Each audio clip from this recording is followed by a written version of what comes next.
আমার ছেলেরে কেন আজকে এত কষ্ট দিয়ে মারছে? দীর্ঘ প্রতীক্ষার পর যুক্তরাষ্ট্র থেকে লিমন ফিরলেন জন্মভূমিতে, তবে জীবিত নয়, নিথর দেহ হয়ে। স্বপ্ন নিয়ে পাড়ি দিয়েছিলেন যুক্তরাষ্ট্রে, কিন্তু সেই স্বপ্নই থেমে গেল নির্মম হত্যাকাণ্ডে। ফ্লোরিডায় নিহত বাংলাদেশি শিক্ষার্থী জামিল আহমেদ লিমনের মরদেহ পৌঁছেছে তার বাড়ি জামালপুরে। RICL TMX, যুগের পর যুগ স্থাপনা থাকে মজবুত।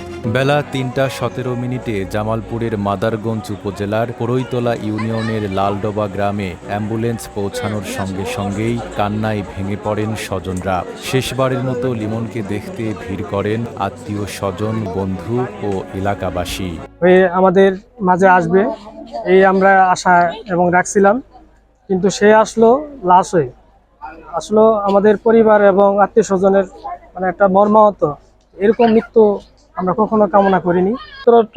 সরকারের কাছে একটাই দাবি, যাতে জামিল আহমেদ লিমন ভাইয়ের হত্যাকারী যে এই ঘাতক নরবিশ্বাস সাইকো, ওনার যেন সর্বোচ্চ মৃত্যুদণ্ড হয়। লিমনের মৃত্যুতে পুরো এলাকায় নেমে এসেছে শোকের ছায়া। গ্রামের বাড়ির পাশেই পারিবারিক কবরস্থানে দাফনের সব প্রস্তুতি সম্পূর্ণ করা হয়েছে। আমার ছেলেরে কেন আজকে এত কষ্ট দিয়ে মারছে? আমি আমার ছেলের কোনোদিন একটা চট থাপ্পড় দেই নাই, শুধু মুখে শাসন করছি। আমার মুখে শাসন। বাদ মাগরিব লালডোবা উচ্চ বিদ্যালয় মাঠে জানাজা শেষে পারিবারিক কবরস্থানে দাফন করা হবে তাকে।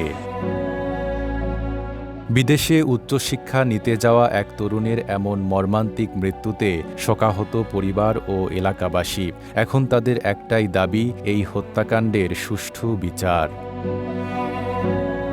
নাইম আরাবী, ঢাকা পোস্ট।